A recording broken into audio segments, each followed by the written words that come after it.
Is the audio going in and out, or is that just me that heard that? Uh, just spam the chat with twos if it's all effed up. Jesus. We have a few things today. We have a commencement speech by Harrison Butke. Butke.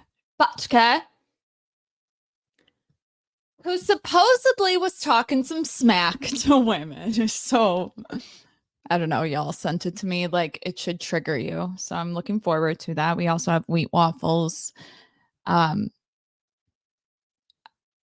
He's leaving YouTube. Everything sounds poppy in my ear. It's okay. Okay. All right. We'll start with the commencement speech because the earlier I get triggered, the better. So let's go. Class of 2024. It's a long speech, so I'm going to go in the middle where supposedly I should start. Said around 11 minutes. So that's what we're going to do. And Dr. Zimmer are a few great examples right here on this very campus that will keep the light of Christ burning bright for generations to come. Being locked in with your vocation and staying in your lane is going to be the surest way for you to find true happiness and peace in this life. It is essential that we focus on our own state in life, whether that be as a layperson, a priest, or religious. Ladies and gentlemen of the class of 2024, you are sitting at the edge of the rest of your lives. Each of you has the potential to leave a legacy that transcends yourselves and this era of human existence.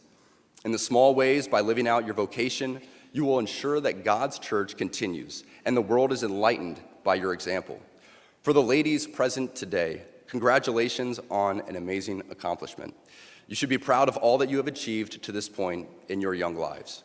I want to speak directly to you briefly because I think it is you, the women, who have had the most diabolical lies told to you. How many of you are sitting here now about to cross this stage and are thinking about all the promotions and titles you are going to get in your career? Some of you may go on to lead successful careers in the world, but I would venture to guess that the majority of you are most excited about your marriage and the children you will bring into this world. I can tell you that my beautiful wife, Isabel, would be the first to say that her life truly started when she began living her vocation as a wife and as a mother. I'm on this stage today and able to be the man I am because I have a wife who leans into her vocation.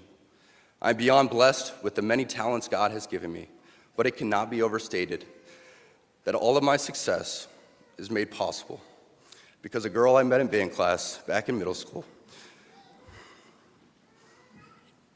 would convert to the faith, become my wife, and embrace one of the most important titles of all, homemaker.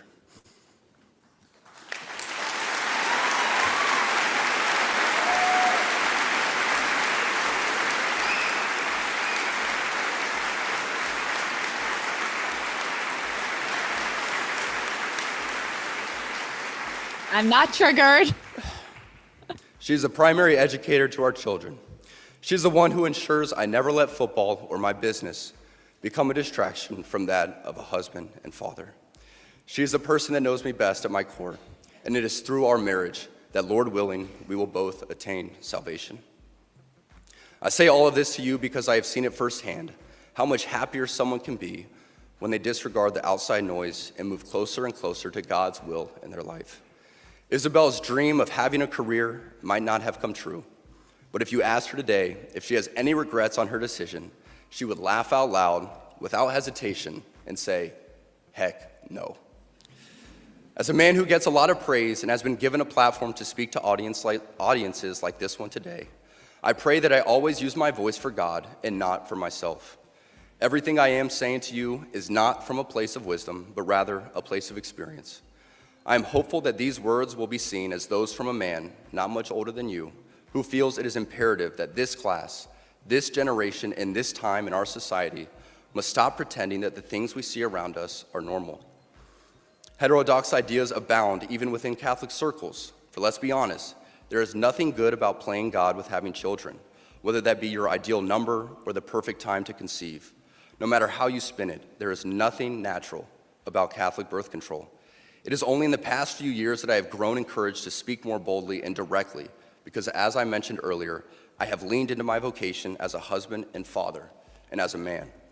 To the gentlemen here today, part of what plagues our society is this lie that has been told to you that men are not necessary in the home or in our communities. As men, we set the tone of the culture, and when that is absent, disorder, dysfunction, and chaos set in. This absence of men in the home is what plays a large role in the violence we see all around the nation. Other countries do not have nearly the same absentee father rates as we find here in the US, and a correlation could be made in their drastically lower violence rates as well. Be unapologetic in your masculinity, fighting against the cultural emasculation of men. Do hard things. Never settle for what is easy. You might have a talent that you don't necessarily enjoy, but if it glorifies God, maybe you should lean into that over something that you might think suits you better. I speak from experience as an introvert who now finds myself as an amateur public speaker and an entrepreneur, something I never thought I'd be when I received my industrial engineering degree. The road ahead is bright. Things are changing, society is shifting, and people, young and old, are embracing tradition.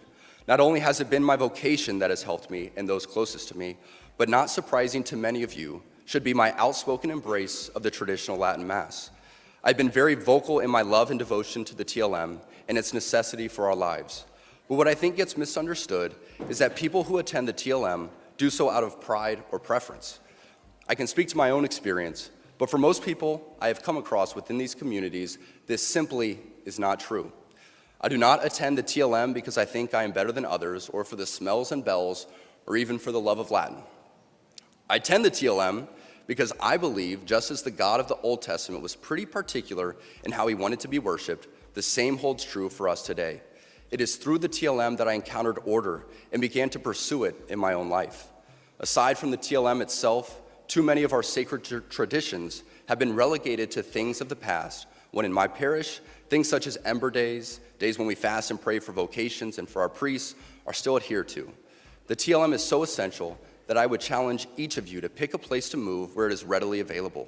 A lot of people have complaints about the parish or the community, but we should not sacrifice the Mass for community. I prioritize the TLM even if the parish isn't beautiful, the priest isn't great, or the community isn't amazing. I still go to the TLM because I believe the holy sacrifice of the Mass is more important than anything else. I say this knowing full well that when each of you rekindle your knowledge and adherence to many of the church's greatest traditions, you will see how much more colorful and alive your life can and should be. As you move on from this place and enter into the world, know that you will face many challenges. Sadly, I'm sure many of you know of the countless stories of good and active members of this community who, after graduation and moving away from the Benedictine bubble, have ended. Wait, was that the worst part? Should we go back? I feel like he hasn't said anything that triggering. Let's try to go back. Supposedly he said something that's making women pop off on TikTok. I guess it's a little bit inappropriate to tell women at a commencement speech, like at a college, that they've been lied to. But let's watch it again. Their talents. President Minnis, Dr. Swafford, and Dr. Zimmerer are a few great examples right here on this very campus that will keep the light of Christ burning bright for generations to come. Being locked in with your vocation and staying in your lane is going to be the surest way for you to find true happiness and peace in this life. It is essential that we focus on our own state in life, whether that be as a layperson, a priest, or a religious. Ladies and gentlemen of the class of 2024, you are sitting at the edge of the rest of your lives. Each of you has the potential to leave a legacy that transcends yourselves and this era of human existence.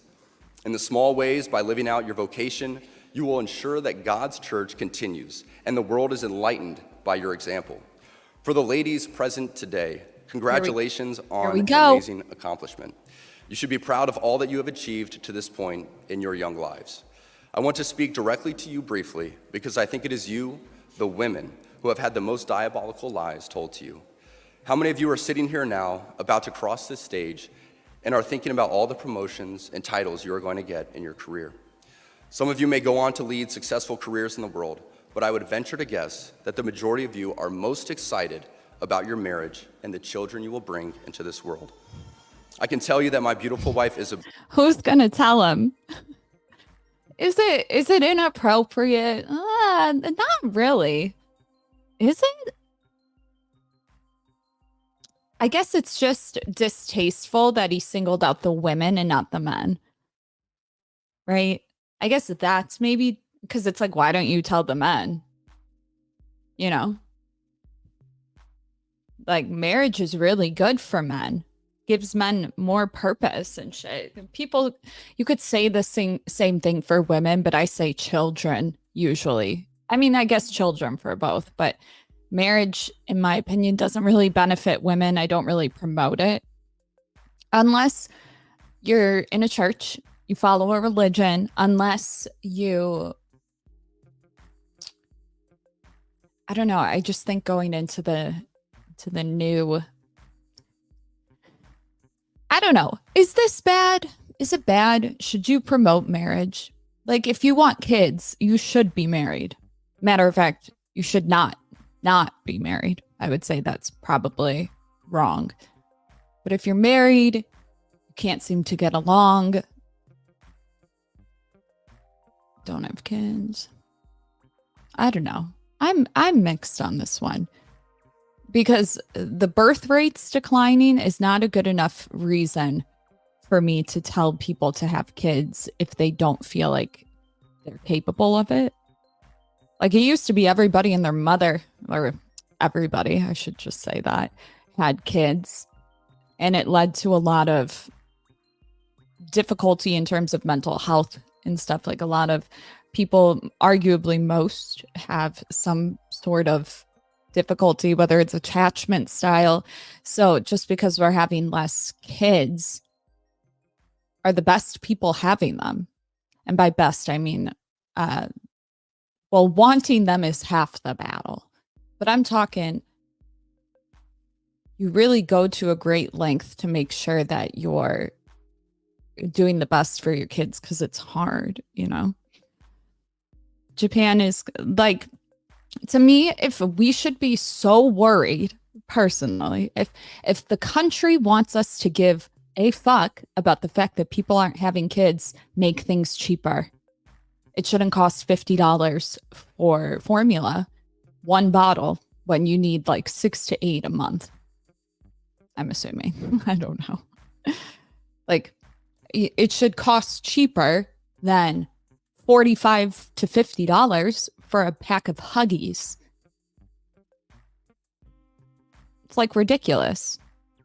Like, I don't know if people are aware of this, because I know for a fact that China was doing this, and I had done research on this, and I was like, why are people not having kids? It all comes down to finances.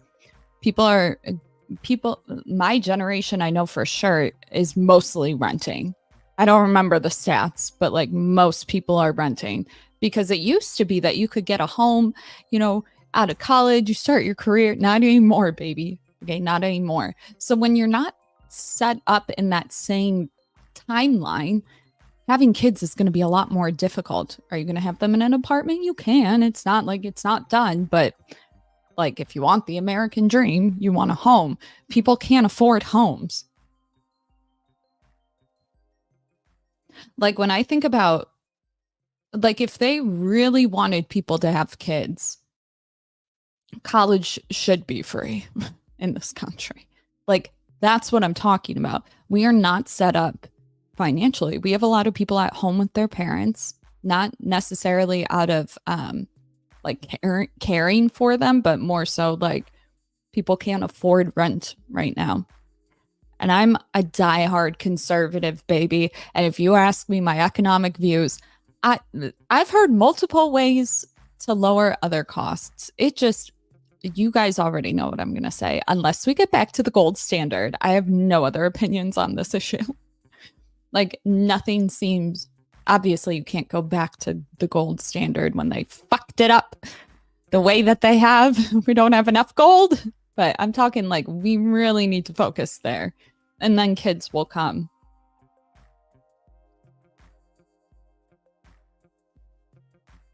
Because the thing is, like, okay, here's the way I see it, and I'm a woman.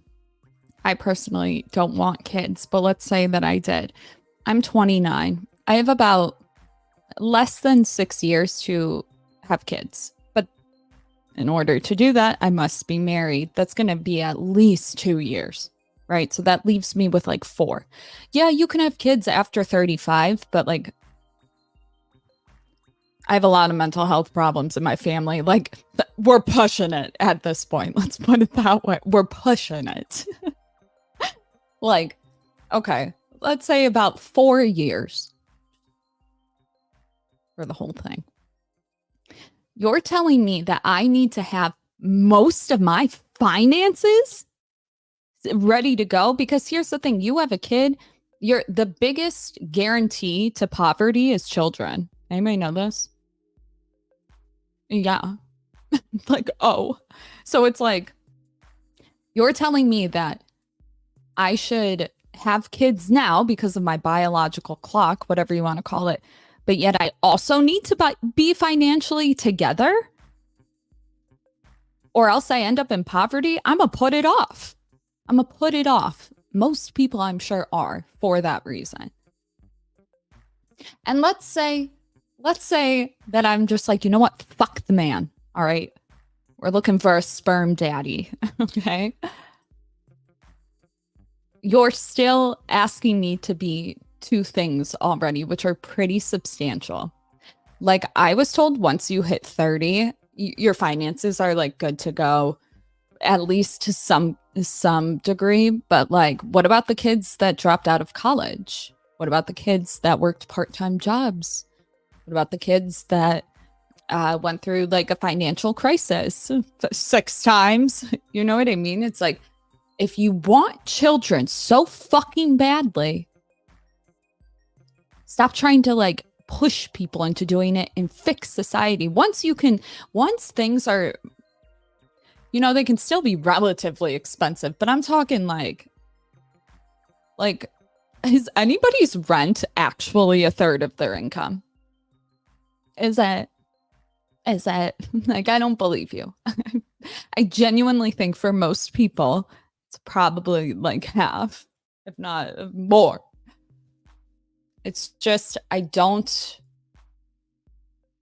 like they want to have all this propaganda for it, but they're doing absolutely nothing to facilitate it. It's laughable to me.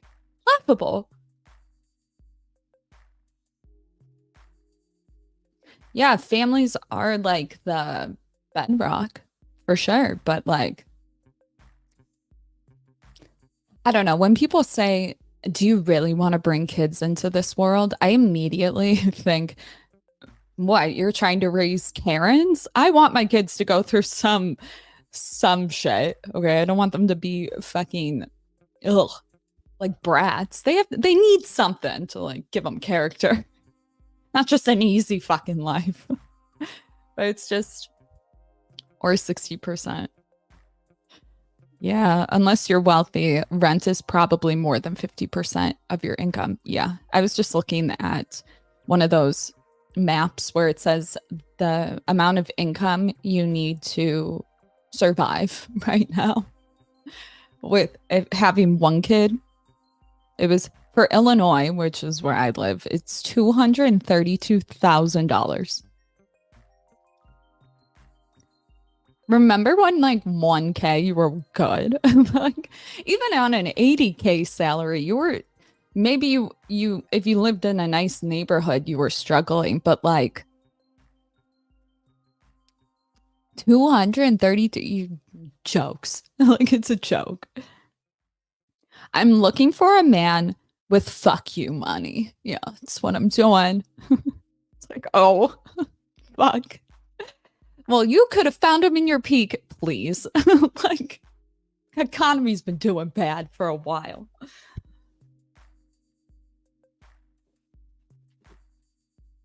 Right now, mortgage is 25% of my income, but that's not normal. God damn. Crazy.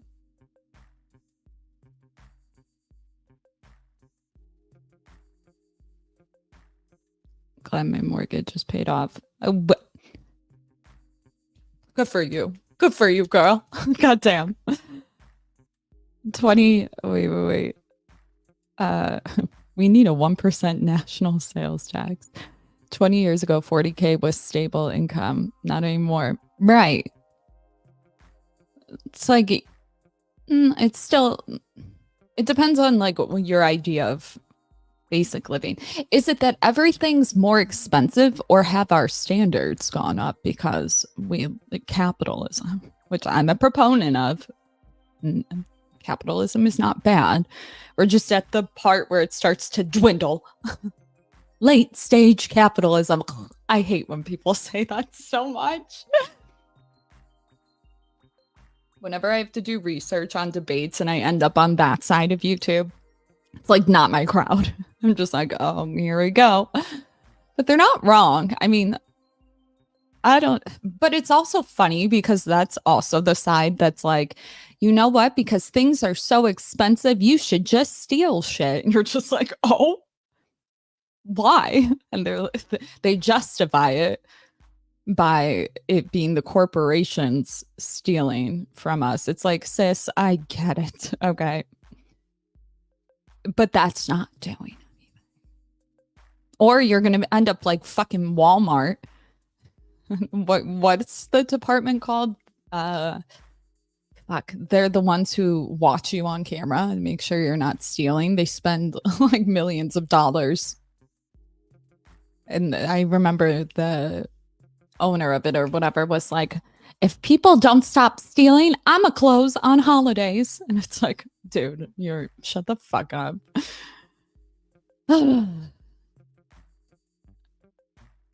Would you date a man making 80K? Sorry, we won't survive. You know what I mean? It's like, oh. Well, anything I have going for me. Women are to blame for most of this economic problems. They keep easy. Okay. Easy.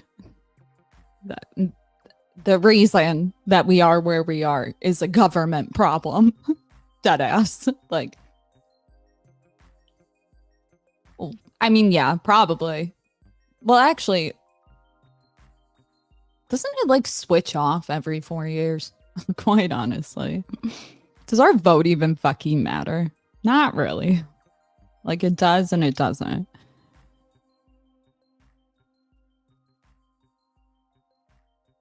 I will say, every time we've had a Republican president have been my most happy times. So do what you will.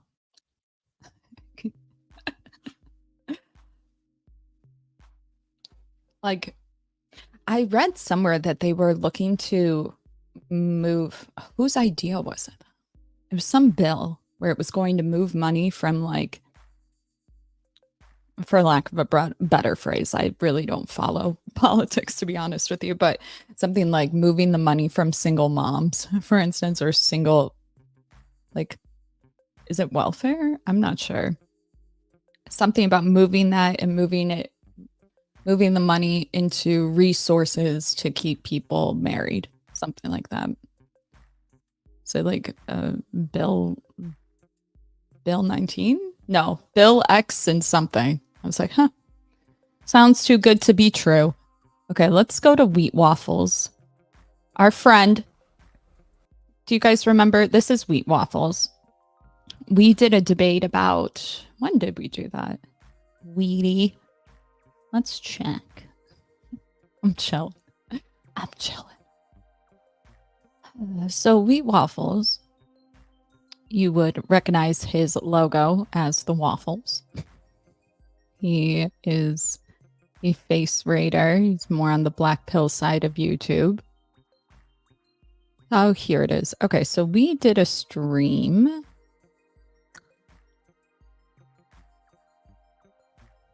Come on. That was loud. A month ago. Oh, wow. It's like more recent than I thought. We did a debate on why I think the shit he talks about is stupid. I'm just kidding. What was our debate about? Yeah. Harmful. I found it harmful. And then I wake up the other day, 2 days ago, maybe 4. And Wheat Waffles posted his farewell video. Now, is it because of us? I don't know.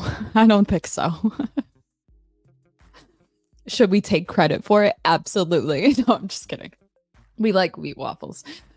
About a month ago, we did a debate. About 2.5 weeks. Was it that soon? Hold on. I have the article in front of me. April 19th. Also around the same time. Yeah.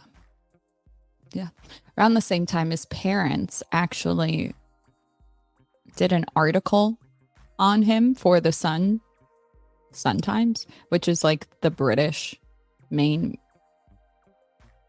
US Sun. It's UK news though. So it's like the news over there.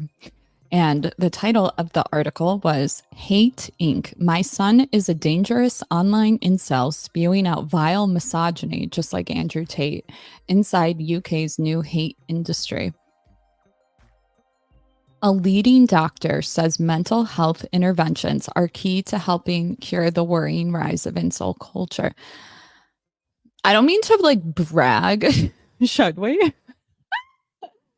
In the video with Wheat Waffles, I was talking about how, to me, it seemed like the face rating, the bone smashing, the hyper fixation on appearance, in my opinion, seemed to present like body dysmorphic disorder, but with men.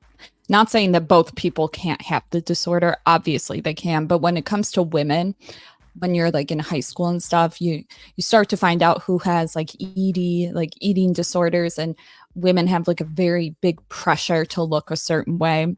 So like to me, when I'm in this area on YouTube, it's like I'm seeing that high school thing with the eating disorders, but now with men. And so I mentioned that to him. I don't remember what he said to it. But ironic, because do you think they saw the video? Do you think his parents saw it? Hi. Let's watch the video. Welcome to the last video on the Wheat Waffles channel. No! I've not clickbaited the title. I'm not going to drag this out in some cringe way and have it all be emotional. I'm just telling you how it is. This is genuinely the last video and there won't be any more. It's been a good run. I've enjoyed these last 3 years, but it can't go on anymore. However, I still need to communicate to you a lot of information, including the 3 main reasons I'm stopping uploading, and I also need to say the biggest announcement on this channel, which is worth more to me than all of the videos I've ever uploaded combined. So here goes. Getting straight to the point, the 3 reasons I'm stopping uploading are: 1. A desire to focus on other aspects of life. 2. A lack of compelling ideas. 3. A decrease in the ROI of making videos. Starting with number 1. I'm bored. I can't be bothered. This is like the last batch of Wheat Waffles. Get it? Like the video. To sit in this room all day working on scripts and PowerPoint presentations anymore. I've been doing it for 3 years now. 60-hour weeks, back to back to back, working on Christmas, weekends, New Year's. Do any of you guys realise how long the videos on the main channel take? There's a reason why so many of you comment how I've got the best and most thorough videos on this platform regarding looks and dating. It's because I put a lot of freaking time and effort into making them. Never forget, I'm not one of the shit-shoveling channels that can churn out video after video like a meat grinder and just rehash the same tripe in slightly different ways over and over and over.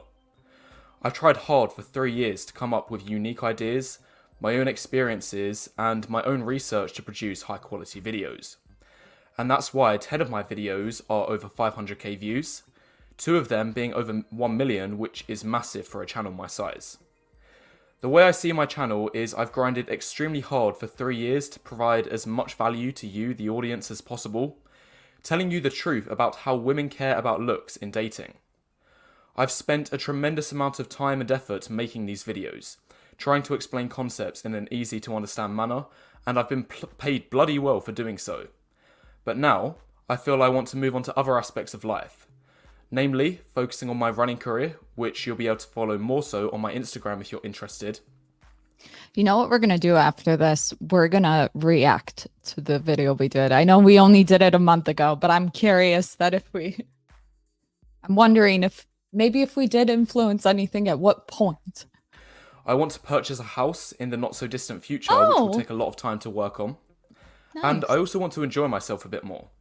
Good. I wholeheartedly believe in the age pill and think the best opportunities as a man are between the ages of 18 to 24. I'm 22 now and want to enjoy my time while I've got it. So I'll have 30 years after that to get the other parts of my life in order. Reason 2 is a lack of compelling ideas. For those who don't know, the way I've made videos on this channel for the last 3 years is by having a list on my phone of ideas I'll eventually upload. And when the time comes to make a new video, I pick an idea from this list and make it. Now, for the first time in those 3 years, I've looked at this list and thought, there's no videos that I'm keen on making.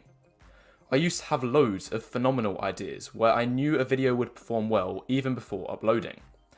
And since I've been on this platform so long, I've developed this good sense of what videos will perform well and which ones won't. For example, before I even uploaded this video, I knew it'd easily get 100k views. Because I know most people on YouTube are seeking confirmation bias for the paths they've taken in life, for whether or not they've chosen these paths or had been forced to take them.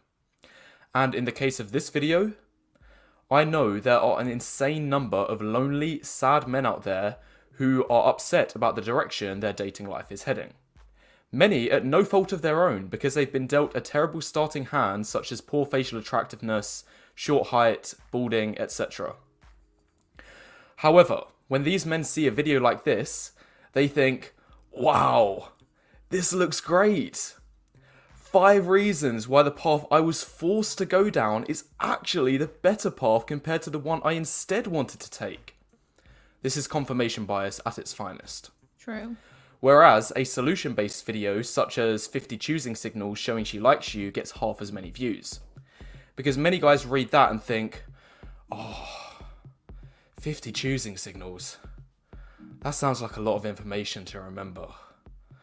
I just want to chill out and relax, binge some dopamine, not actually put effort into improving my life. So I think I'll watch a video on why men should walk away from dating instead. Draw your own conclusions for whether you think what I'm saying is true or not. Reason 3 is a lower ROI of making videos. I'm going to be honest with you. I've made a lot of money from selling face ratings. Not insane money, but way, way higher compared to the average person my age. The average person is going to have to work at least a decade to catch up with me. Furthermore, I can still make good money from YouTube if I continue to make videos for the next couple years. I could quite comfortably do this for another 2-3 years and make even more money. However, because the ideas aren't as good and I've lost some momentum, I'd probably only make half of what I've made in the last 3 years. Still a lot, but less worth it. Additionally, even if I stop uploading, I'll still be receiving some passive income. I haven't uploaded in 2 months, but have still had over 1,000 orders for face ratings in that time. Obviously, this will decrease in future, but it'd still be nice to have some money trickling through when someone buys a rating. Also, just as a quick side note, face ratings still are and always will be available. You don't need to email me in 2 years' time saying, "Wait, are you still doing face ratings, bro?" The answer will be yes, I'm still selling face ratings and always will be. But back to the main point. The thing about making a YouTube video is I need to tick several boxes in order to justify making it. Otherwise, it doesn't make financial sense to invest the time into making the video. It needs to be a good idea to get people to click on the title and thumbnail. It needs to be captivating enough to get people to watch the video all the way through. And lastly, it needs to be related to looks so I can convert some viewers into sales at the end of the video. Now, I know there's going to be people in the comments already saying, "Oh, So it was all about the money then. You didn't really care about us. Well, yes, of course it was about the money. How else am I going to pay the bills? I have 10k per year of business expenses to cover just to break even. This isn't a charity, me making these high quality videos and uploading them to this platform for free.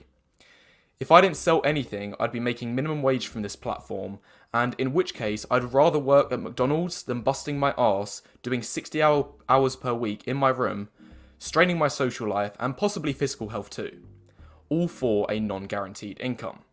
So yes, of course it was about the money. It really gets on my nerves, these people saying about the money thing.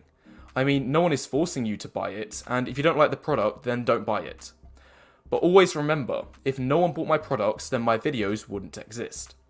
I always wanted my audience to know that when you buy a face rating or any product from me, you aren't only buying that, but you are also buying future resources for me to make more videos. Furthermore, what's the stigma against only YouTubers selling stuff? Think about this for a second. If you go to a restaurant, you order food, the chef cooks the food, the waiter delivers the food, you eat the food, your table gets cleaned, and then when the bill comes, do you complain to the waiter and say, "Oh, so it was only about the money all along. You only prepared me this meal for money. How disgraceful." Do you realise how ridiculous that sounds when you complain about things like this? Honestly, if you are one of these people, just stop watching and go complain elsewhere. I don't want to be associated with naive people like you who are this entitled. Yes, me making videos was about the money. That's not to say that I didn't have other desires or motivations for uploading, but there is also nothing wrong with saying that I should receive compensation in return for my work, which I deserve. Anyway, those are the 3 main reasons I won't be uploading anymore. However, I still have one more announcement to make, which is the biggest announcement I've ever made on this channel. Before saying farewell, I thought I'd create one last thing to solidify my mark in terms of spreading the ideas which I strongly believe. For the last few months, I've been writing a book, introducing the Black Pill Bible. We Waffles! When we talked off camera, I was like, you have a great voice. You should write a book, an audio recorder, be like a voiceover. Yay! He's writing a book. Okay. The 10 Commandments of why dating is rigged against men. And the final commandment being the solution for what you can do about it.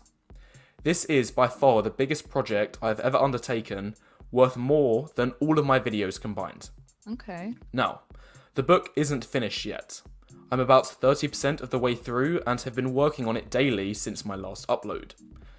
There is a tremendous amount of research that has gone into explaining why your dating life is struggling the way it is. I will be working on the book all summer to complete it, and I'm certain the finished product will be groundbreaking.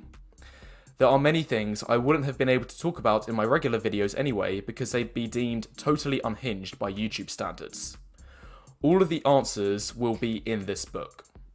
Now, I will be hosting a pre-sale starting today at a discounted rate for those who want to buy it ahead of its release. Additionally, if you purchase now, you will receive the following: the finished ebook upon release, the audiobook version upon release, exclusive video chapter of the impact of immigration on dating. This is Commandment 8 from my book and will be available to watch immediately after purchase. Finally, all of my delisted videos, for which there are 25. You may or may not have noticed I took down many videos because they were too spicy for the platform. These will be available instantly after purchase. So, if you are interested in receiving the book in a few months' time and getting the bonuses instantly, it is all available to be purchased at the discounted rate by clicking the top link in the description. I'll repeat, this is the biggest project I've ever announced on this channel, and there is a possibility this video won't be here in 2 weeks' time if you know who tries to veto the creation. So, one last time, if you stand by my work and want to receive material that will likely be enlightening, then head to the description now, click on the first link and make the purchase in the pre-sale. This has been Wheat Waffles for the last time. I will not be seeing you in the next one. Aww. Damn. I'm actually like really proud of him. It's not bad. It's not bad. And you know, I gave some shit. Listen, okay, this microphone's like, bye, bitch. When we first heard the article that his parents came out with, it was kind of like, are they doing it for the money or not? Because it would be hard to know because we're not there. But good job on the parents. I know, weird take, but you know, sometimes you got to do crazy shit to get to protect your children, right? That's the way I see it. Hold on. There goes my phone. I really hope to see, I think Wheat Waffles will be back on YouTube, but hold on.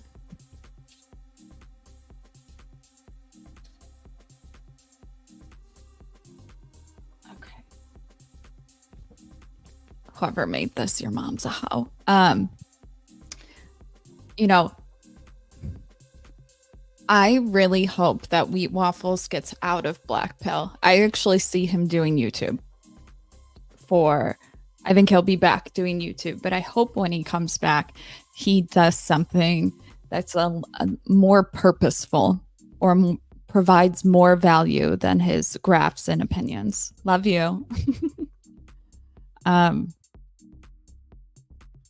Maybe that's what his parents had to do. Like in my opinion, everybody has a place on YouTube. However, I think there's certain content that is not only harmful to like an audience, but also to the creator. And that's one of them. So I actually really look forward to his return, and hopefully this break sort of deprograms some shit. With love. I mean that with love.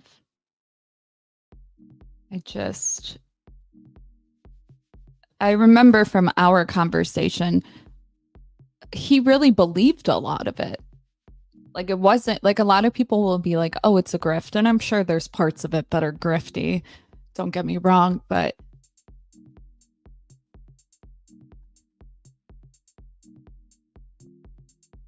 I can't believe like this is great news, in my opinion. I hope to see Wheat Waffles back. I really think he'll be back, but I really hope he rethinks all these beliefs that he has. Let's look at the video that we did. Did we give him an aha moment? Ooh, there goes my audio. Hold on.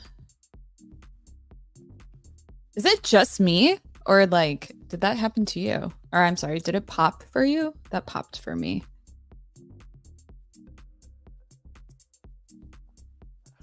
Let's see. Let's remove that.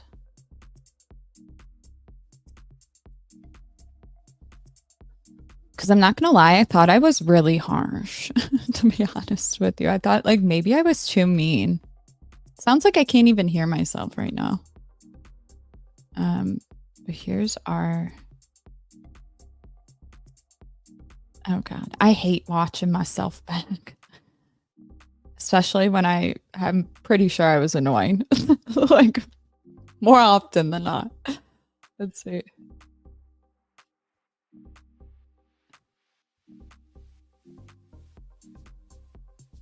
On some stuff. Disagree or agree? Disagree. Okay. Yeah, but go just before I get there, I want to clarify a few things.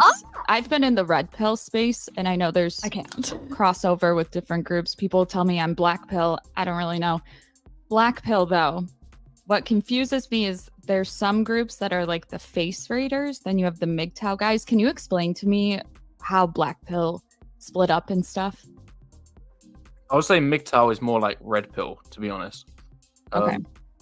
MGTOW. When I hear MGTOW, I more think of like fine wine coat, like, which I just think no black pillar could ever agree with. Like, if a black pillar really believes that men peak after 30, then they're completely deluded, and they're definitely not black pill. Like, that's a MGTOW tribe, in my opinion. Because MGTOW is like the whole idea that women want to use men for their money, and as men age, that they age like fine wine because they acquire more status, more resources, and then all of these women start coming out of the woodwork, which I just don't see as true, to be honest. So red pill believes game over looks, and then black pill is looks over game, right? I would say there's different like levels. There's different like subcategories within the red pill though. So you've got some red pillars who believe in like game. These are more like the PUA types who, they think that no matter what you look like, no matter how poor or rich you are, like if you just do 10,000 approaches, bro, and you have the right confidence and social skills, then you're going to be able to attract any women. And then you've got more like the MGTOW guys, who I would say, and these aren't just like MGTOW. There's also like other red pillars who believe in this, who, like fresh and fit and stuff. Like they think it's all about status and, holding a masculine frame and maxing out your money and stuff like that. Yeah. And these are like the guys that I disagree with the most. I just hate the whole age like fine wine cope. Like it's not to say that there isn't an element of truth to it, but I've thought of a new catchphrase that chasing money equals chasing single mums. So really, like, if you want to like money max and you think that money's gonna lead to more options, it does. Then it might in some cases, but it does in the stats too. Money maps on actually to the amount. Yeah, but I would say that the quality of those women is going to be quite low, and a lot of them are going to be chasing a beta box. So like if you're a single mum, then your financial position is quite screwed, and you're going to need the money. So that's why you got to marry the less attractive rich guy. But if a girl's at college, like, and bearing in mind that like college age girls are their prime, and they've already got loads of daddy's money paying the bills, and they have got care in the world. Like, they're not working. Most girls in university don't even understand the real value of money because they've never had to work a day in their life. So just right away, like this, I found like triggering. I'm not gonna lie. Like listening to that, because like I paid for myself in school. I was working like 3 jobs and then I got a full ride. But it's crazy to me that people walk around with this belief that girls in college have daddy's money. Like that alone was really pretty radical to hear. I don't know. Like it's just simply not true. So they don't know like how far like $1 goes or a pound goes. Old of you, wheat waffles. What the fuck? So they just they don't really like care or understand about money. And do you really believe that? Do you really believe that? I open my eyes and I've seen the data. If you, in fact, both agree with what I'm saying. If you go to like a college, most girls are dating some guy their age, the best looking guy. They don't care if he's got money or not because they don't care for money at that time. Like, what are they fussed about money? Okay. So you're saying like relativity, like whoever's around them, they're kind of dating. Yeah. Right? And even the data confirms, like, in fact, if you bring up a world map of the average age gap by a country, the more developed a country is, and the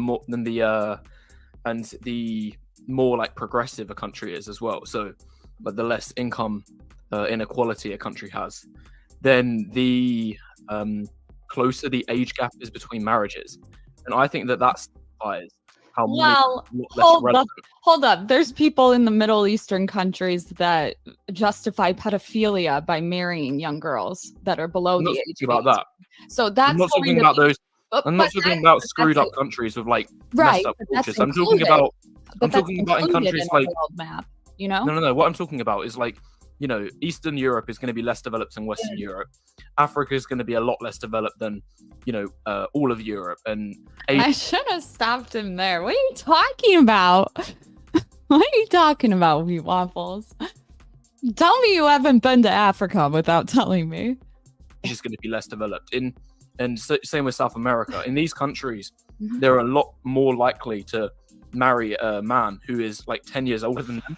And I would say the reason for that is because those men who are in their 30s are more likely to have more resources and more money. And this is why you see that most of these red pill guys and most of these fine wine copers, a lot of them are in like their 50s. Like you've got Richard Cooper, and you've got who's his bum buddy mate. It's Also, I get what he's saying about like age pal and shit. He's like, most of the time, if you're around young college girls, then that's your prime. But to be quite honest with you, I've worked in nightclubs all over the US, Vegas, Houston, Chicago, Scottsdale, whatever. Every single time a guy hit on me, or I was like, oh, that guy's good looking, and I asked their age, they were always over the age of 40. So is it most men are not going to age like that? I don't know. I would say 50-50 before anything else. I got to get my dog. Hold on. Tomasi. Like these guys are like well over 50. So what do they know? Well, they were in the dating market like 30 years ago. And obviously living standards were a bit lower in that time. Like, they weren't third world countries in America at that time.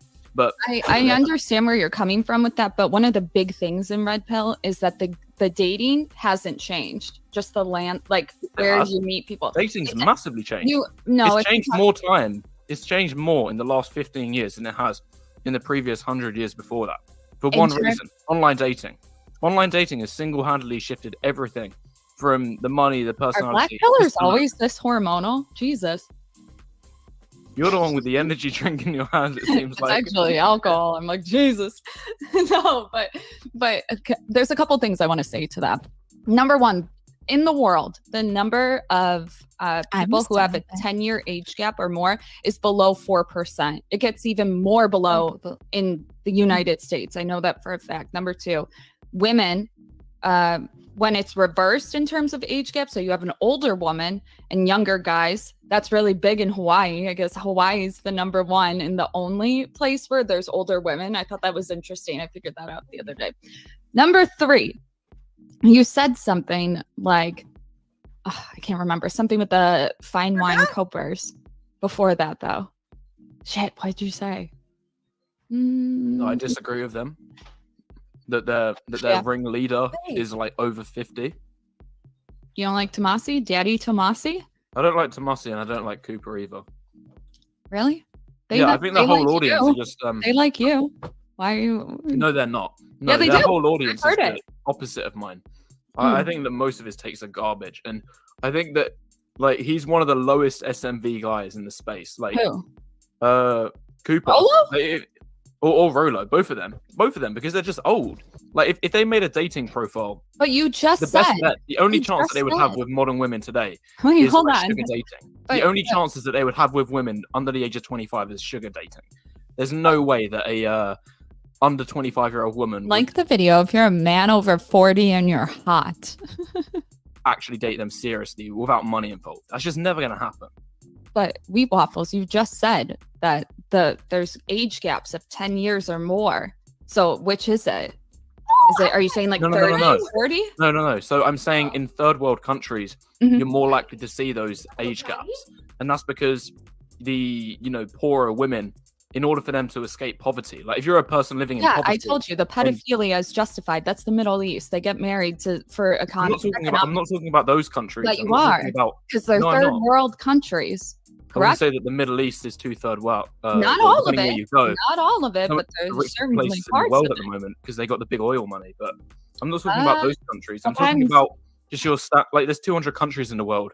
Only about 15 of them are in the Middle East. So that's like less than 10% of the sample. I'm talking about most other countries. I could even they're Islamic countries. I'll tell you that. Maybe they're not Middle East. I don't know exactly where the religion is, but that is strictly Islamic countries. I know that for a fact. I just did a whole thing on child marriage.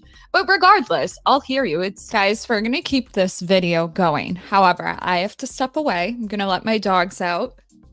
And I'm also going to make my beauty tonic smoothie. But just so you know, I'm going to pull the part of me down here off and then I'll be on when I'm done. But we'll keep playing that.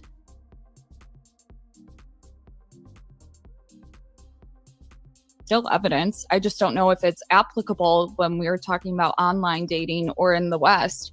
You know, it's like a third world country. It's like very different. But most people get married at the same age. Yeah, exactly. And that's what I'm saying is relevant. And that's why I'm saying that looks and age is becoming such more of a big factor. And have you seen that chart which shows the age that women and men find the opposite sex as the most attractive? And men pretty much all say like 18 to 23-year-olds, like irrespective of their age. But then women almost all say their age match, apart from when it comes to women over 35, they actually prefer younger men. So like, I'm pretty sure. I know. I hate when people misinterpret this stat. You're the first person I've heard actually interpret it correctly. And you know that the age that they prefer men is no later than like 30. Is that the same study? I think so. Yeah. It's that chart where it's like got the flat line at the bottom for like the men's viewings of women. And then it's got, it's the OkCupid. Yeah. Then it's got like the staircase of, for when women are looking at men. Every time I hear a guy talk about this, it's probably a red pillar, if anybody. And they're always like, yeah, and women prefer men at age 50. I was like, you're saying women 18 through 49 prefer men at 50. Or even 18 through 24. I know. Reading the data correctly, because the data doesn't say that at all. If anything, it's most saying, like, if you really wanted to boil it down, and remove like the subtle intricacies of the data, women want age-matched men. Yeah. That's basically what it is. Like, there is like a couple exceptions there, such as the over 35 women, but even then, like, they're only dating down. The men that go for women that are typically older are younger men. That's been a thing forever. I've worked in nightclubs, so maybe I'm biased in terms of that, but I've seen most of the older women get hit on by 21-year-olds, typically. It's a little crazy. But yeah, I know. I saw your nightclub video and I vehemently disagree with it. Oh, really? What nightclub video are you talking about? I made that one like a year and a half ago. Yeah, and your views might have changed. Like, I don't hold people to views a year plus or whatever. You can clarify if you will, but you say that online dating and then meeting in nightclubs are the top two worst places, because nightclubs, you have to cold approach, which, by the way, I've dated a guy that cold approached me for about a year, who was also ginger. Woo. But you said because it's mainly cold approaches, and you gave like 10 reasons maybe why women go to nightclubs, and meeting men was not on there. Something like that. Yeah, I think nightclubs are potentially the worst way to meet women. And the main reason is because it's damage maxing. Damage maxing means that you're going to be attracting a lower quality, a lower caliber of women. You're not going to find wife material in a nightclub. I don't think any of this is. That's a cope. That's a cope. No, it's not. No, it's not. It is, because if you had two girls and one was a 10 and one was a 7, and you found out that one of them enjoyed dancing, and she went to nightclubs, you would pick that one. And it's such a cope when I hear men say, "No, I'd pick the 7." It's like, no, you wouldn't. Okay, if you could have a chance with either one, it wouldn't matter when you think about it, right? I think you're vastly underestimating the connotations of what it means when a woman goes to a nightclub. Like the entitlement and the alcohol and the lifestyle, and the what I've seen perhaps the most is the mate switching. Women that go to nightclubs, they're the kind of women that every other week they got a new boyfriend, or like they're seeing a new guy, so they're making out with somebody else. Like, this is the kind of women that I see at a nightclub, and just the whole framing of it. UK. Sorry, maybe that's in the UK. Potentially, but that's what I have observed in at least this country. Maybe it's different in America, but I think those are the connotations.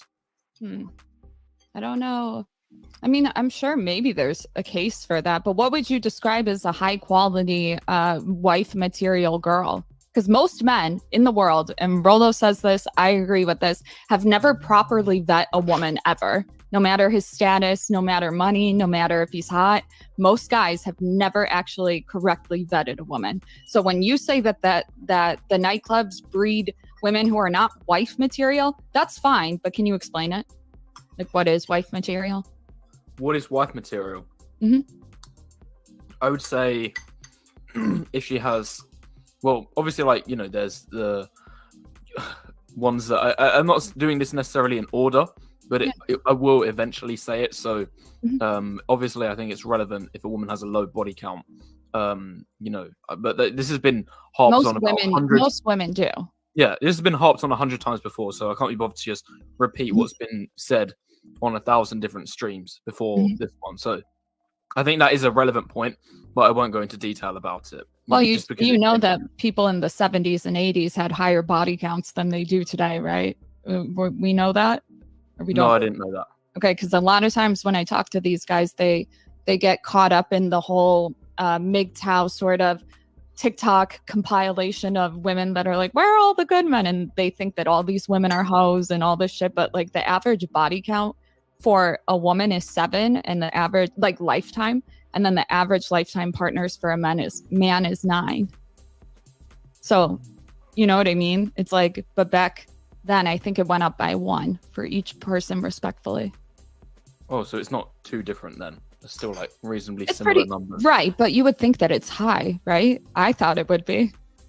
Yeah, it was, but then I think that there's always differences in like the way that the data is collected, and you never know if it's entirely accurate, because if I had to guess, don't mention any other stat then, if I had to guess, I would have estimated it would be higher today, just because the culture's changed, and is perpetuating this idea that like women are free to do whatever they like, and they can like have sex with a bunch of different guys. It's empowering for them. Well, that doesn't take away the biological fear of what sex brings. Like there's a lot more consequences that come from it for women. Their body changes. The man can leave. Those are the top 2. You got 9 months to go through a bunch of stuff. A lot of women, when they come out of it, develop new health problems like after pregnancy. It's no joke. So my question is, how is that different? Like if the threat is still there, how can we say that women are even more promiscuous? Maybe the top. Some of the threats aren't there, because obviously you don't think so? Well, if a woman's on birth control, then the threat of pregnancy isn't there. Oh yes, there is. Oh yes, there is. You can't get rid of thousands and thousands of years of lizard brain. It's still there. I don't even think we can necessarily adopt that no risk mindset. Not yet, at least. Maybe for the younger people that grew up with it. But as far as my knowledge goes on most modern birth controls, they are like 99% effective, and I don't even know if they're just saying 99%, just because nothing's ever certain. It's like how antibacterial says it's 99.9% kills germs, but that basically just means 100%. Sure, but people aren't coming inside of each other. They're using condoms and that sort of thing too. So I don't know what, like, people always say this birth control thing, and it's like, well, people are using different types. The people that don't do it are people in relationships, right? So the risk is within that couple, but even then it's probably not that high if you're dating somebody. You see what I'm saying? I don't know. I just think it's contextual. It depends on what method the couple or like short-term one night stand is using. It depends on those factors. Yeah, but I have a question. I kind of want to switch gears.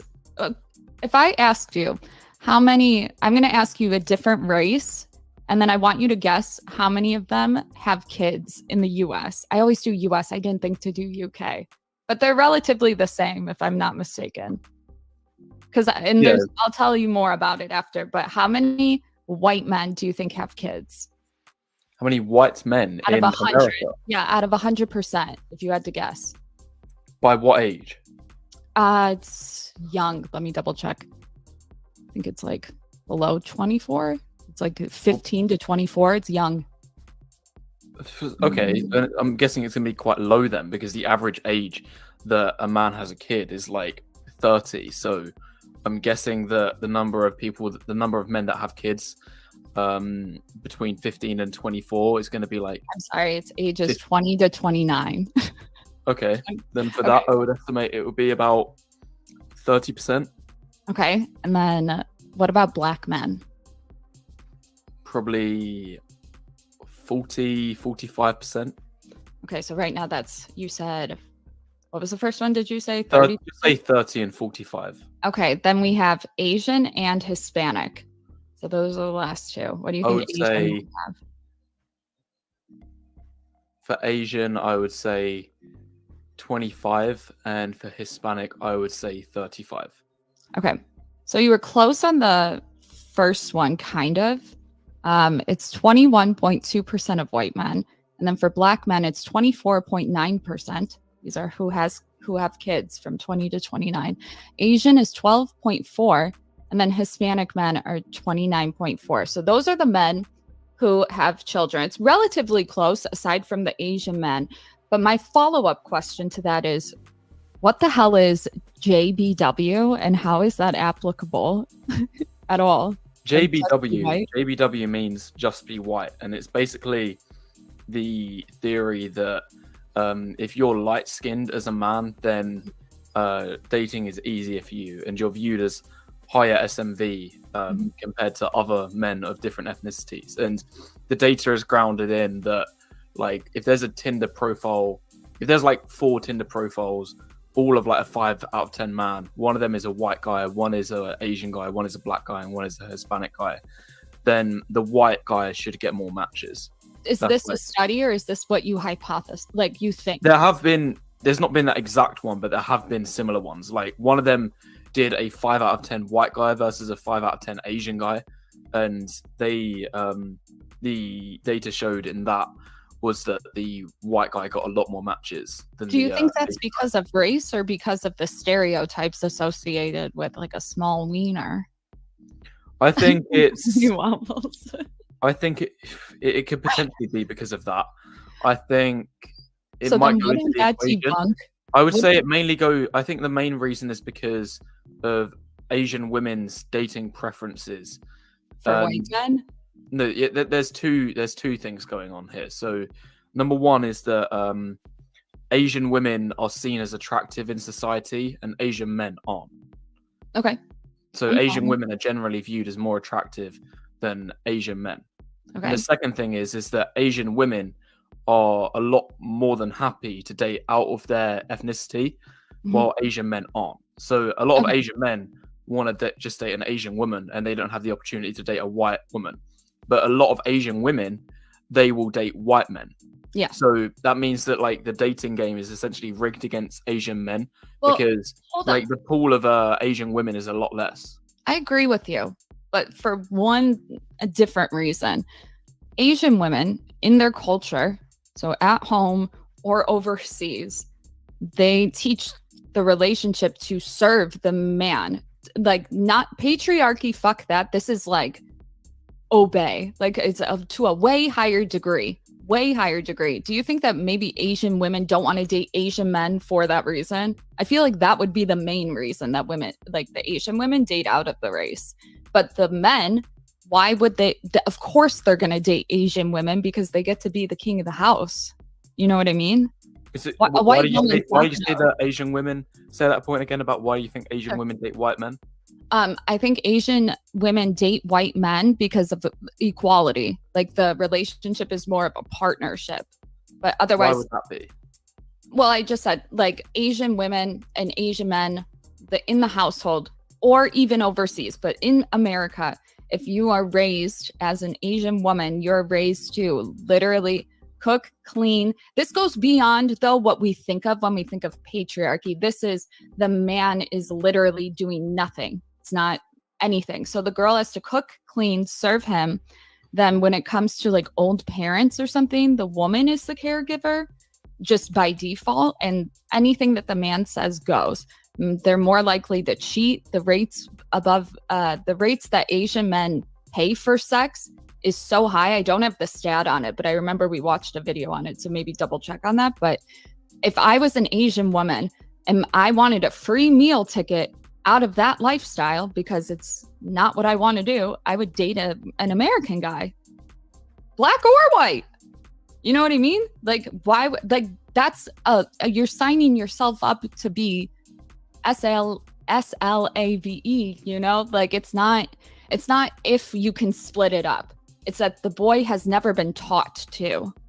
They like cater to them at a very young age. So I'd be curious to like look over that because I think that might be at play, if anything.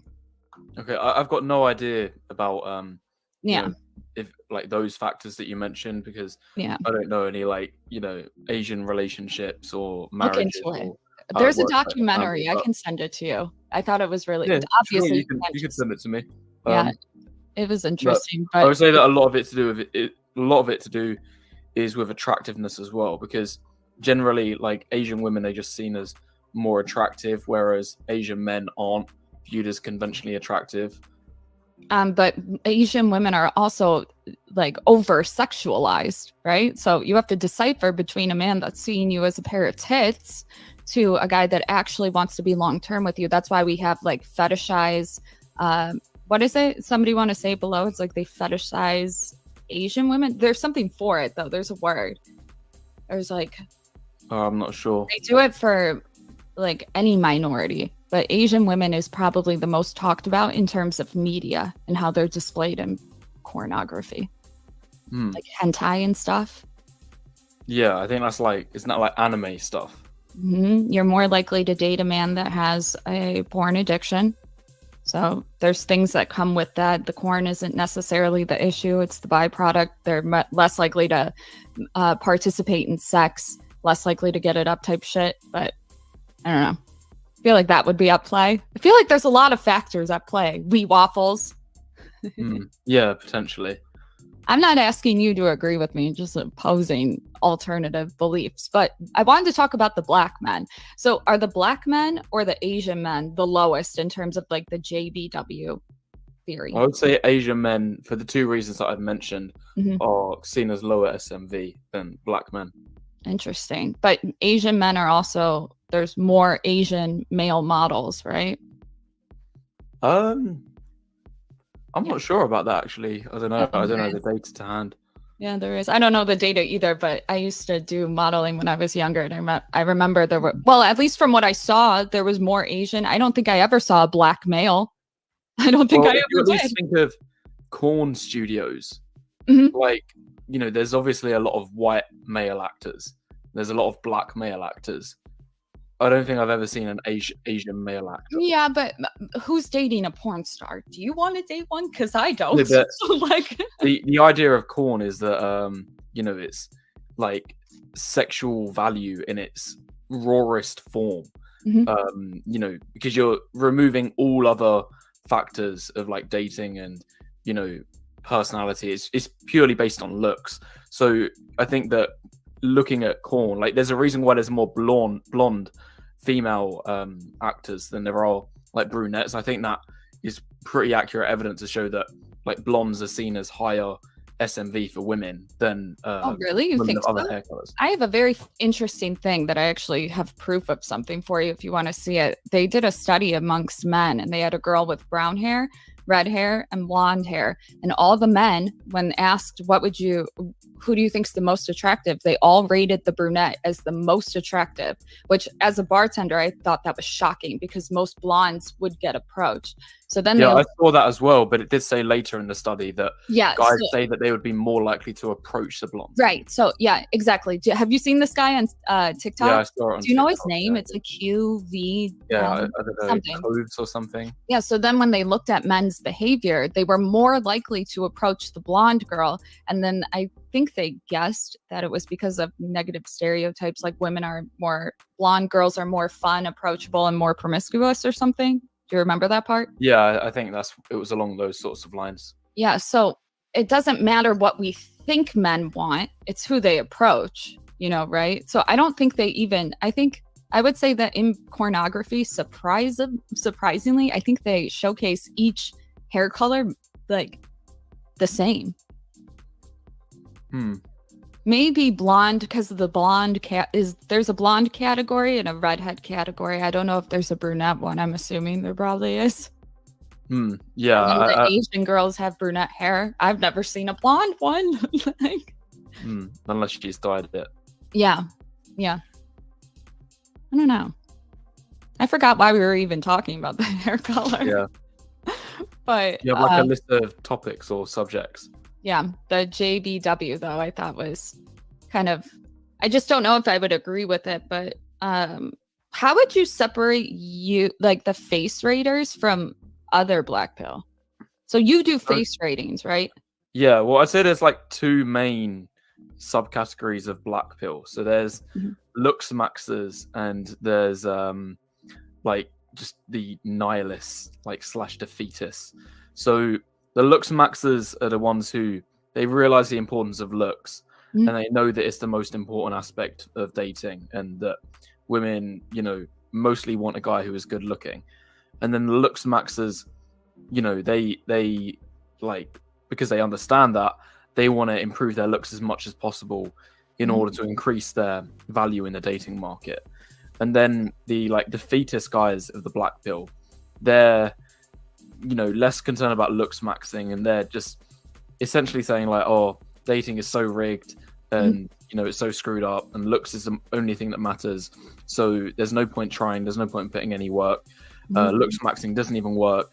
You know, I'm never gonna be able to improve my height or face, so I might as well just like quit dating. Do you know what I mean? Yeah. So you're saying that you think that you can maximize it, but there's other guys that are more hopeless, doomer, if you will.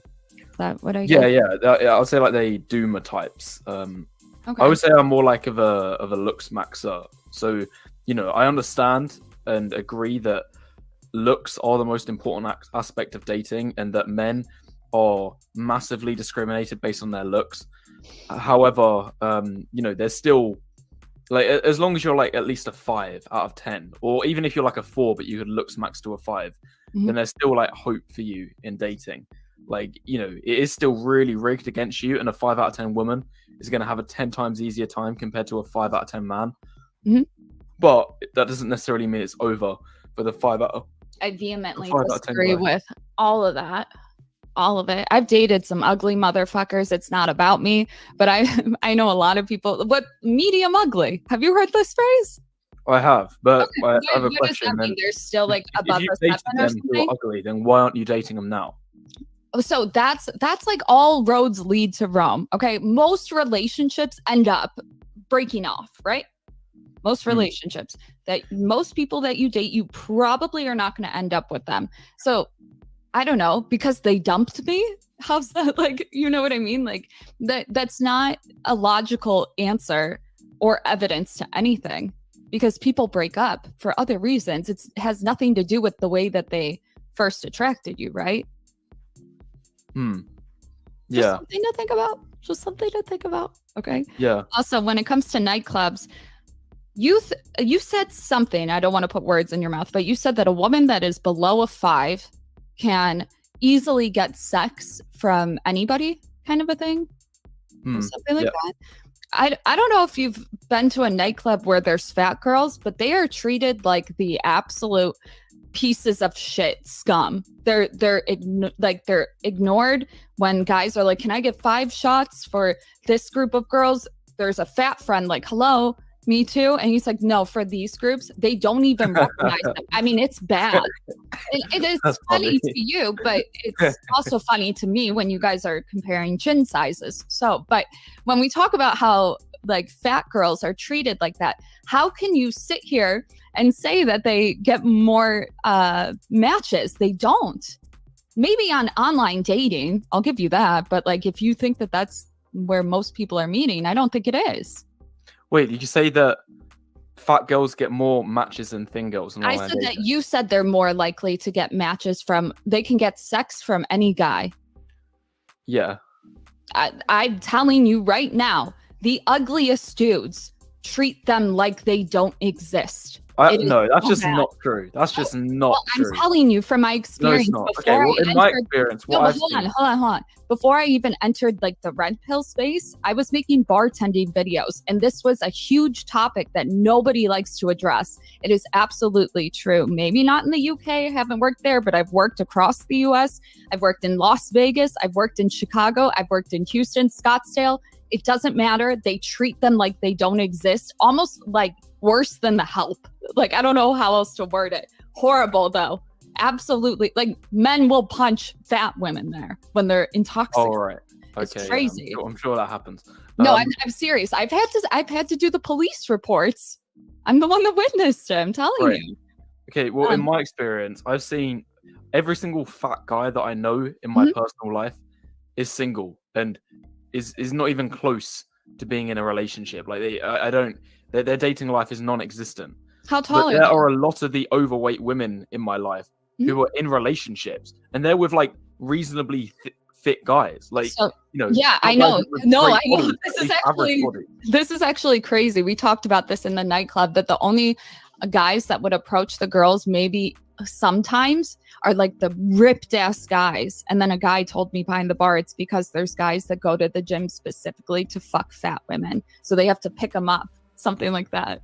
It's a thing, I swear to God. Okay, and the other thing, I used to work in this school, and every day at the end of, I used to work in this school, and every single day at the end of school, when kids were being picked up by their parents, I always saw the same thing. It was always some overweight woman with some skinny guy. Well, their moms. Always right? That.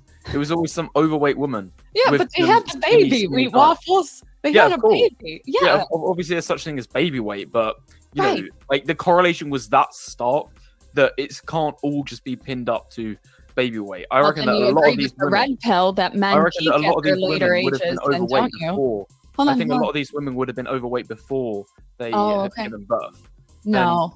The skinny guys realize, because if you're an average guy, like, you're getting no matches on Tinder. Every guy's been in this position in their life before, getting no matches on Tinder, and then Tinder, the swiping is giving you nothing, and then you find yourself in like overweight chicks territory.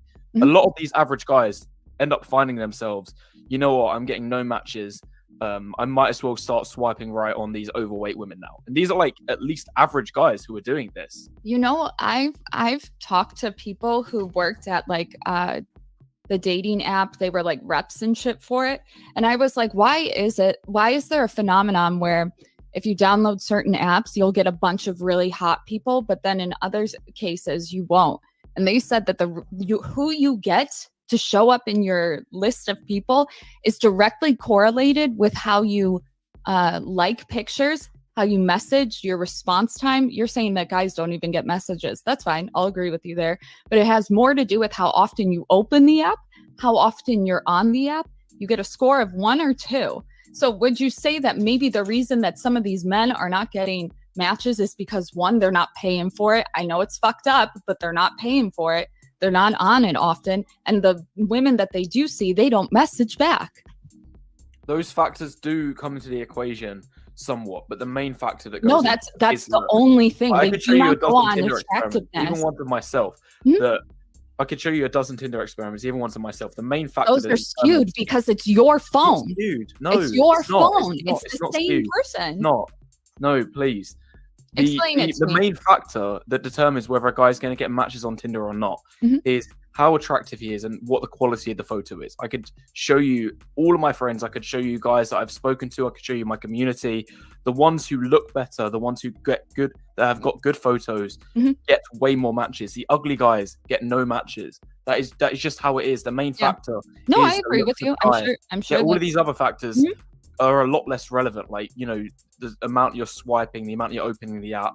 Even if you pay for the app, if you are ugly as hell and you're paying, you're still going to get no matches. The main factor is looks. It is at least 90% of the equation. All of these other things that you want to talk about, they do come into the equation, but they're minuscule in compared to having some 3 out of 10 guy versus some Chad. The Chads are the only guys getting all of the matches on these dating apps. So as a bartender, I've never seen a Chad in my life. Based on what you call a Chad, can you describe kind of like, are you saying people above 8 hot have probably gotten a modeling contract or something? And then I wouldn't say like they have to have a modeling contract, but are you sure you've been to a bar? Because I go to bars like every week. I see at least 5 or 6 Chads. Every single one. That wasn't sarcastic. I swear to God. You either I told you that I worked in one, didn't I? So I know you said that you worked in one. So if you really want to go there, Sweet Waffles, if you want to go there, you have no business rating men's faces because you don't fucking date men last time I checked. You have no business telling them to go to get plastic surgery. I'll tell you right now, most things can be changed with braces. You don't need veneers. I've worked in modeling industry. I've worked in the beauty industry, hair, makeup for men. I'm telling you right now, the things that you say, maybe it was too long ago, so maybe I'm judging, maybe it's not the same. You have no business to do it. So if you want to tell me that I don't see it, I'd like to know where your credentials are. Can we stick to one topic at a time? Because I go out to a bar at least once a week. Okay. And I see 5 to 6 chads. So you're either vastly underrating most guys. The fact that you said that you've been working at a bar, you've never seen a chad. I've been working there for 11 years. Either you're just not paying attention to any of the guys that are there, or it's the guys in America are just so much more ugly. But I go out to a bar at least once a week. I see at least 5 or 6 chads. These are guys who are like 6'4", weigh 90 kg and lean, perfect jawline, full head of hair. These guys are chads, and I see them. Here's a big thing. Have you heard of the term female gaze?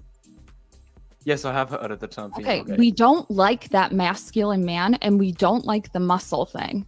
I'm telling you. These guys aren't muscular. You just said he had a perfect jaw. It's mainly their height, their jaw, and their hair that's making it.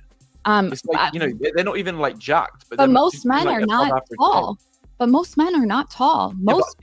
I've seen the tall guys at these bars and at these clubs. They're usually the bartender if they're anybody. And they can't like take your girl. You know what I mean?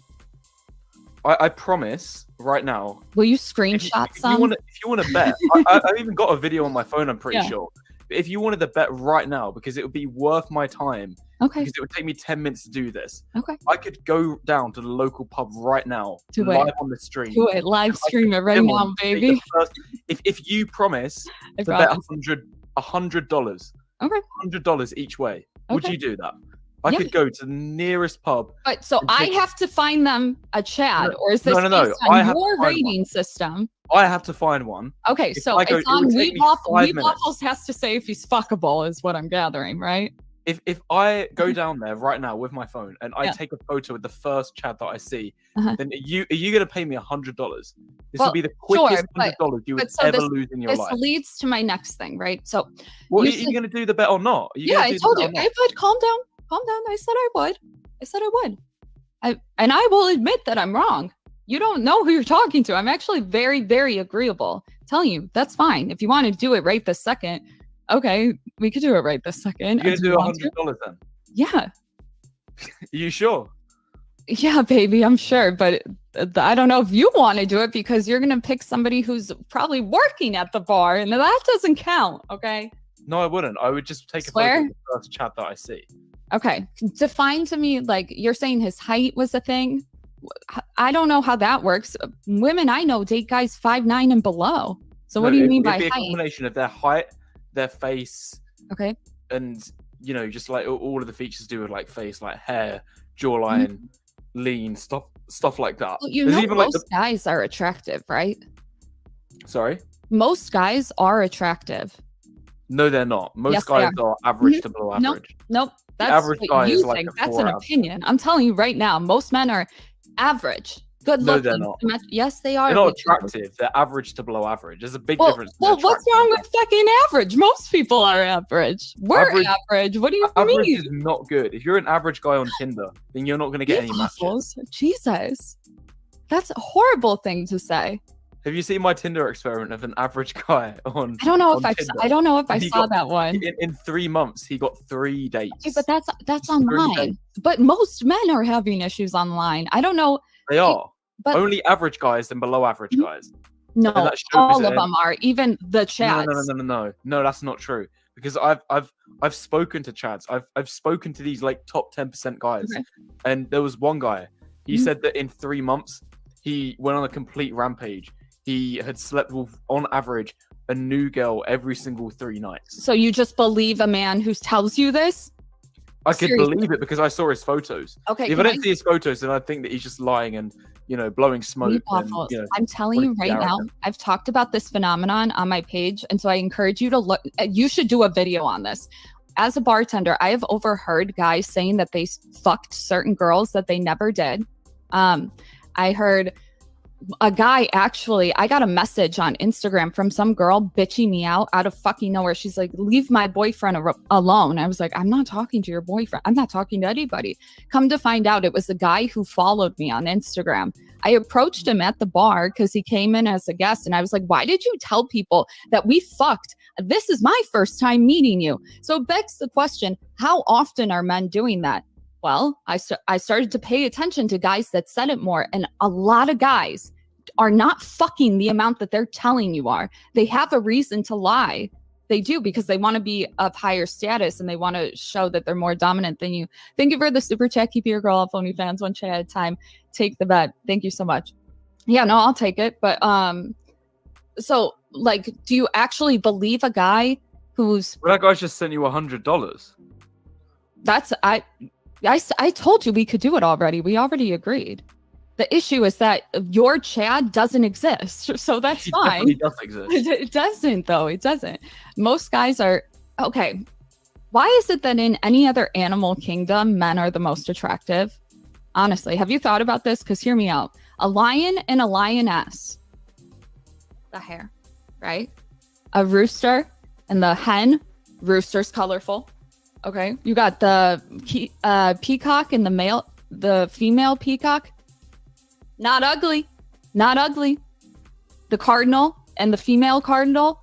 He's the good-looking one. He's the colorful one. The duck. Who's the better-looking duck? Wheat Waffles. The drake. Okay, so while you might have this distorted belief that like men appear on this level of 1 through 5 as whatever, ugly, 5 and 6 is average, and then anything above that is like arguably Chads, 10 is only Chads or something. That's not true. And I think the way that you guys view it is due to like media, social media, the unfair standards they put on men. Women don't like muscular dudes. And there's men that go to therapy because they have disorders that they think that they have to be buff. It's like body dysmorphic disorder, but with muscles. So I don't know. Sometimes I think that men think that women want this certain thing. I'll give you another example. When you tell me what women want, it is equivalent to women on Fresh and Fit telling Myron that men want girls that are educated. It's the same thing. You're telling me what I want in a guy when you're rating them on the scale. And I'm telling you right now, the 10s don't exist. Maybe on Instagram where they can edit it, but it's not accurate. Most men are bald in the nightclubs. They got to take their hats off when they come in and get a coat checked. You know what I mean? Like this idea that men are going to be like above a 5, good looking in the nightclubs. You know what I'm saying? It's like, it's not real. It is, because I've seen them. Okay. I'm even scrolling through my phone right now to see if I've got any videos in nightclubs and stuff. Ones that I've been to. 10s don't exist. Not your 10. I'm telling you. Maybe there's model looking dudes. I've seen a really good looking dude in the Netherlands working at like a kiosk. I was like, that guy's the most attractive man I've ever seen. So yeah, maybe I've seen one Chad there. That's why I said maybe it's in the UK because you guys have more like you're closer to the Nordic countries. But I'm telling you right now, you don't find those guys in a nightclub. You really don't. You definitely do, because there's even like the main bar that I usually go to. I even call it Chad Central, just because there's like always Chads there. Okay. Are they strippers or something? Like, I don't know. No, they're not. This is just like a regular bar. And because it's like close to a university as well, there's always these Chads. Always. Mm-hmm. Can you describe, sorry, my mic is so loud. Can you describe to me what a 10 is? Because maybe I have a misunderstanding. I'm going off of like the photos you've shown on 1 through 10. So these guys are tall. Mm-hmm. They have a good face. No, like their face. What's a good face? Like good teeth? Yeah, of course. Like good symmetry, good hairline, good jawline, good eye area. So it has all of those things? All of those like things? That, basically. Yeah. Everything? Okay. Most men do not have their teeth fixed. Well, it doesn't have to be everything, but as long as it's like the majority. So it does have, okay, so overall it has to be more or less those things. Yes. Okay. So then a 9, if we're going off of just face, Same thing, just more or less. What can they have different? I know you've said like they have to have certain amount of features. Like, can they have a big nose? Do you know what I'm trying to get at? As long as it's not huge. Wait, Waffles, do you think I'm going up to men with a to measure? Like, come on. No, of course, but you can just tell by looking at someone straight away. Okay, so you do it on pictures, and I wanted to get into this. As somebody who worked with photographers, I've worked in studio lighting, natural lighting, and different. I've done agency modeling, and then I also have done like your average Instagram hoe. Okay, but men too. There's this thing that happens when you take a photo and it distorts the face based on the lens. You know that, right? Right. Okay. So when you will pull photos from different guys, it's already like a tainted study because, first of all, you cannot control for the angle that they're doing at it, right? You can't say, oh, that looks like a decently big nose. My nose is fucking huge. Doesn't look that big right now. You know what I'm saying? It's like it's so distorted that it would be disingenuous to say that you can give a guy a score based on that. Do you know what I mean? Just something to think about. I'm not trying to say that what you're doing is the worst thing in the world. I'm just trying to say that some of the beliefs that you have, they're almost not tangible. Sorry, my mom's like yelling. They're not malleable. Tori called me a 10 out of 10. I barely pull. Whatever. Tori called me a 10 out of 10. Thank you for the super chat. Keep your girl off OnlyFans one chat at a time. So I don't know. Do you have any follow-up thoughts to what I'm saying? Because maybe I'm just talking to Lulu. I don't know. Did I make you think? I'm happy to move on to the next topic. That's you. Oh, thank you. This is a great example of the lenses. You see how she looks different? Yeah, of course. Same clothes, but look how different it is. Look at the nose. Yeah, I know. Yeah, of course. Because when you're closer up to the camera, your nose looks disproportionately bigger. Yeah, but even her eyes look different. Her hair looks different color. Yeah. Yeah. Thanks, Ronnie. Yeah, some of the other stuff I had was do you think symmetrical faces or asymmetrical faces get more are viewed more attractive if you had to guess? Well, obviously symmetrical faces. No, it's inaccurate. It's asymmetrical. Well, that's just not true. Have you ever watched the guy on YouTube who will take half your face and then he'll flip it to see? Yeah, I know what you're talking about. I know what phenomenon you're talking about. That if it's like perfectly symmetrical, then that's not good, and you look slightly worse. And a tiny bit of asymmetry is a good thing, but it can't be like crazy asymmetrical. But again, that has to go with like it's gonna just be what you ballpoint with your eyes or whatever. Like, how do you measure it? Because you can see, like, but no, I've never seen a person whose face is too symmetrical that it looks worse. But, really? I've never seen that before. No. Okay. That it looks worse. Models, I feel like models would be almost to the perfect point, but they have something about them that's kind of odd. Maybe really round eyes, deep set eyes, or something. Yeah. How do you decide, like when you made your graph and you decided that, okay, this is going to go in 1, 2, 3, 4, 5. How did you come up with that? Was that based on like, did you ask people what do you find the most attractive? Did you because it's not necessarily. I've seen other YouTube videos. Okay. Of, like who told about this, 1 to 10 scale and stuff. And then I just, go off of that. Built upon those ideas.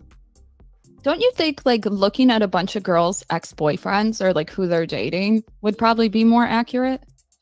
Potentially, but there's always exceptions to the rule. Like just because a guy who's less attractive can date a more attractive girl, you have no idea about like how the power dynamics are in that relationship, like who's wearing the pants. And that's why so many of these relationships where the guy isn't as attractive as the girl end up failing because the guy is punching and the girl realizes that she can do better.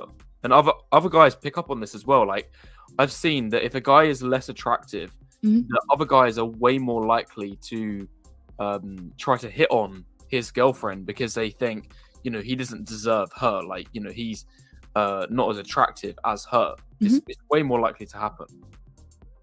I don't know. That's an opinion. I don't know. It just seems like I said, I dated guys that were 5'2", 5'8", mostly.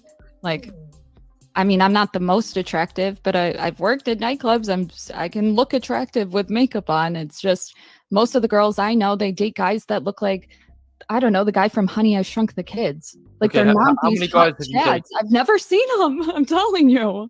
How many guys have you dated in your life? 8.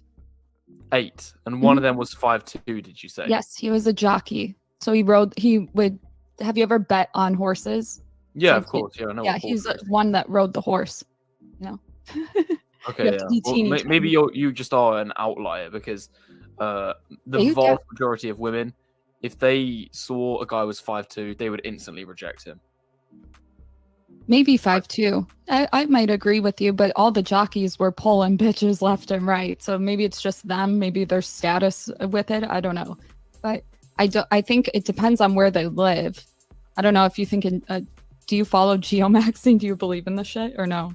I do to some degree. Yeah, me too. I think, but I just never think it's worth it unless you really are desperate. You think that they shouldn't date at all? Lean waffles. No, I'm saying that.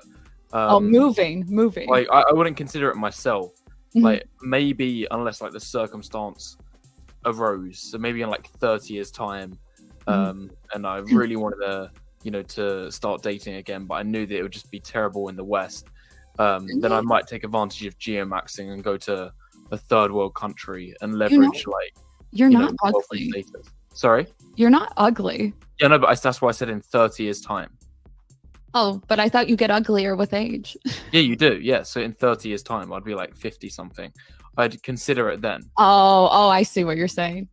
Can I Yeah. ask you something just personally? I'm a ginger, and we used to get bullied like no other. I've heard it's